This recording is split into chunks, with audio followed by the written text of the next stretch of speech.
Hi there, and welcome to this week's edition of The Wrap. We may have spoken too soon in our wrap earlier this month. While it looked like the petrol price was going to keep coming down and sanity was returning to the world thanks to peace talks between the US and Iran, that's all been blown out of the water, literally. The two are at it again, and our pockets may well feel it. The Strait of Hormuz is again under fire, and with it, global oil prices and local reality. The war is affecting everything from the repo rate to the petrol price and flight tickets. We break it all down for you below. Meanwhile, the law is finally closing in on the Tate brothers. AI glasses are making people wonder whether privacy is officially dead, and the Phala Phala drama continues as the court decides whether South Africans will get answers soon. Before we get started, though, if you're enjoying the wrap, send it to someone whose source of current affairs is still, I saw it on Facebook, and then tell them to subscribe at explainer.co.za/subscribe. So let's dive into these stories and more in this week's wrap, brought to you by myself, Roshni Pillay, and the Explainer Koza team. In your national news, this month's lower fuel prices may not last. Petrol dropped by about R1.96 a litre, and diesel also became cheaper in July after weeks of smaller than expected price cuts thanks to renewed fighting in the Middle East. Since the ceasefire between the US and Iran broke down this month, the price of Brent crude has shot up from about $70 to over $85 a barrel. South Africa's next official price adjustment is on the 5th of August, and if the conflict keeps escalating, prices may go up again. Now would be a good time to keep your petrol tank filled. The ANC are expected to soon name Reverend Frank Chikane as its Johannesburg mayoral candidate, along with others, but they're late to the party.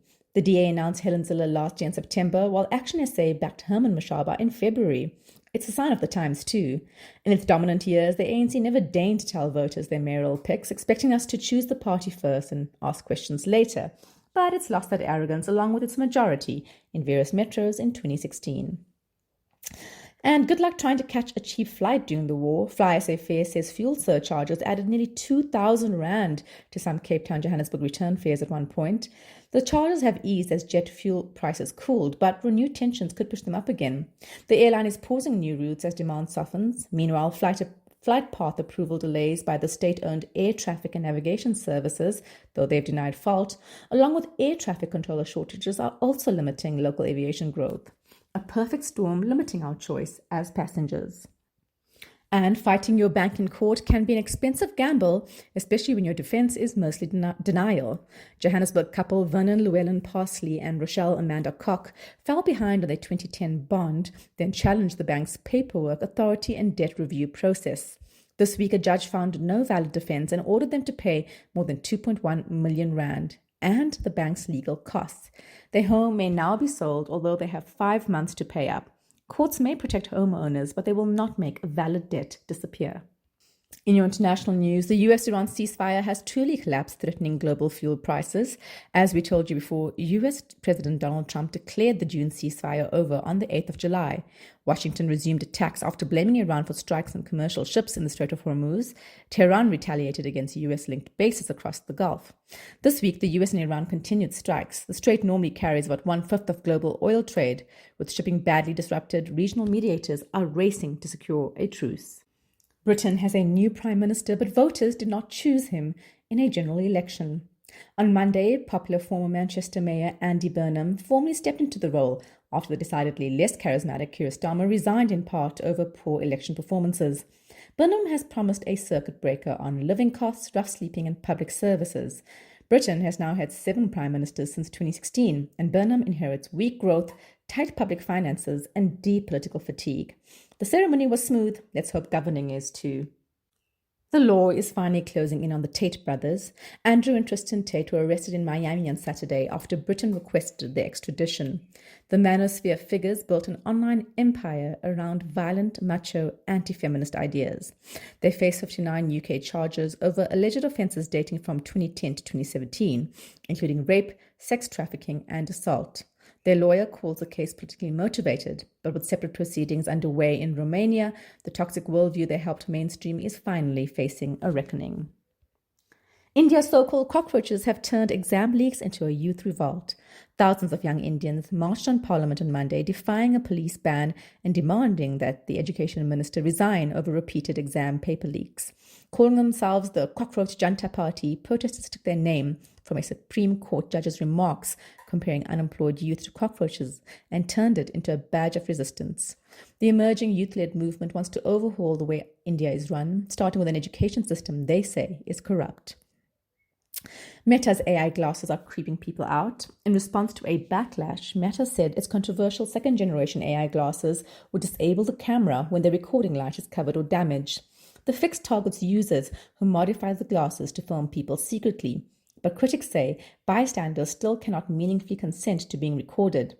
Meanwhile, the company faces a lawsuit over claims that contractors in Kenya reviewed sensitive footage. Online, the glasses have been branded creep goggles. The update may have closed a loophole, but not the privacy debate. Moving on to your big stories, is South Africa entering its accountability era? Let's not pop the champagne yet, but two major cases suggest the days of alleged corruption kingpins enjoying the high life without consequences may be getting slightly less comfortable.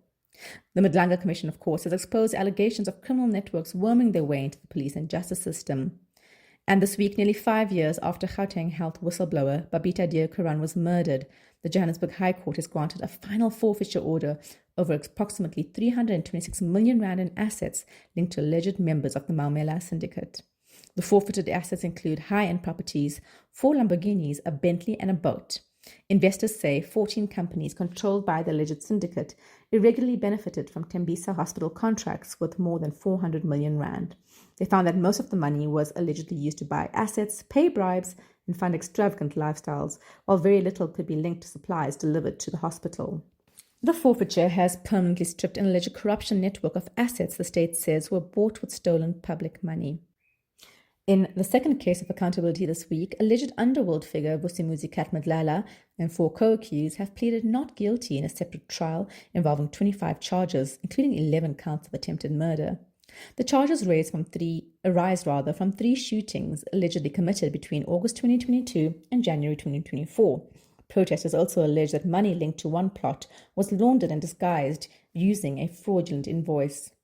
Matlala is also accused in the separate 228 million rand SAPS tender case. If you're wondering why he's back in court, his proposed plea deal with the MPA collapsed after the court rejected an effective 8-year sentence as too lenient and proposed 12 years instead. Matlala rejected the longer sentence and withdrew from the agreement, meaning the state must now prove its case at trial. Look, asset seizures are not convictions, and trials can take years. The people accused remain innocent until proven guilty. But this shows the machinery of accountability is moving beyond commissions and headlines. The real test after the Madlanga Commission is whether shocking testimony will lead to further investigations, prosecutions, recovered money, and consequences for both alleged kingpins and the officials who enable them. The Phala Phala drama continues. 4 years after the Phala Phala scandal burst out of a caution into South African politics, Parliament is finally preparing to question President Cyril Ramaphosa. But first, the Western Cape High Court must decide whether it is allowed to continue. On Friday, a full bench will rule on Ramaphosa's urgent request to temporarily stop Parliament's impeachment inquiry. The President wants the process paused until the court hears his separate application in September to review and set aside the report on which the inquiry is based. Friday's judgment, therefore, only decides the timing of the investigation, not whether Ramaphosa should be impeached. You remember the drama. About $580,000 in US dollar bills was stolen from furniture at Ramaphosa's Phala Phala game farm in Limpopo in 2020. Ramaphosa says the cash came from a legitimate buffalo sale and denies wrongdoing.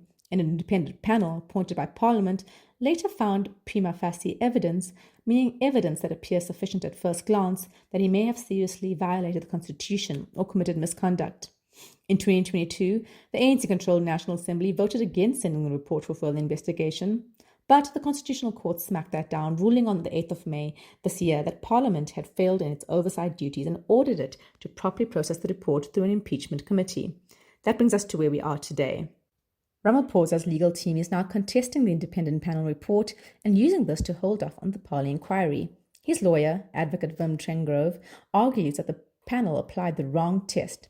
He says it did not establish that Ramaphosa deliberately broke the law or acted in bad faith, and that forcing the president to appear before public hearings before the report is reviewed could cause irreversible reputational damage. The African Transformation Movement, Economic Freedom Fighters, and Mkhonto we Sizwe Party disagree. They argue that embarrassment is not enough reason to block Parliament from holding the country's most powerful official accountable. MK Party lawyer Dalim Mpofu said ordinary South Africans can hold a president accountable only through their elected MPs. Meanwhile, committee chairperson Ryzen Zanzi's Makashule Ghana is carrying on until court says otherwise. On Wednesday, the committee continued working on its rules and the appointment of lawyers to lead evidence. It will meet again on the 29th of July and has asked for legal advice on whether Ramaphosa must personally testify. Friday's ruling will help define the balance between a president's right to challenge a potentially flawed process and Parliament's duty to investigate the executive without unnecessary delay. Either way, Ramaphosa is not being removed on Friday. The court is deciding whether South Africans get answers now or must wait a little longer.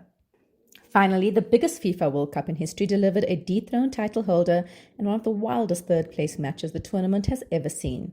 Firstly, hats off to the winners, Spain. They beat defending champions Argentina 1-0 after extra time in Sunday's final at the New Jersey Stadium. The match was goalless after 90 minutes before substitute Ferran Torres scored in the 106th minute. The win gave Spain their second men's World Cup title after their famous victory in South Africa in 2010. It also meant Spain now holds both the men and women's World Cup trophies after the women's team won in 2023.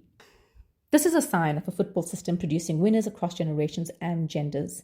Critics pointed out that Argentina built their team around one man, Lionel Messi, while Spain has shown the power of the collective.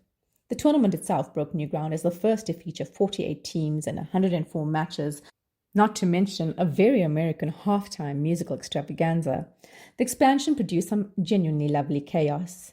Curacao became the smallest country ever to qualify, with its goalkeeper making a record equaling 15 saves to secure a draw against Ecuador. Everyone suddenly knew how to perform Norway's Viking role, while striker Erling Haaland and his golden retriever energy emerged as a fan favorite. Cristiano Ronaldo became the first man to score at 6 World Cups, while Kylian Mbappe finished with a record 22 career World Cup goals, nabbing the Golden Boot again, the first male player to do it twice in a row. England won the third-place match 6-4, while Bukayo Saka scored a hat-trick. It was England's best World Cup finish on foreign soil. But the tournament's claim to be its most inclusive edition came with an asterisk. Somalia's referee was denied entry into the United States and missed his chance to officiate. FIFA also faced accusations of political interference after reversing American striker Folarin Balogun's suspension following a call from US President Donald Trump to FIFA President Gianni Infantino. Argentina later risked a disciplinary action when players displayed a banner asserting the country's claim to the Falkland Islands after beating England. The Argentine Football Association could also face fines, and players may be suspended after FIFA's disciplinary committee opened an investigation following altercations between the Argentinian and Spanish players after the notoriously messy match. Expanding the tournament gave more countries a place on football's biggest stage, but access, discipline, and influence did not always appear to be applied equally. That's it from us this week. Remember to share the love, tell your friends to subscribe at explain.coza/subscribe. Till next time, goodbye from the team.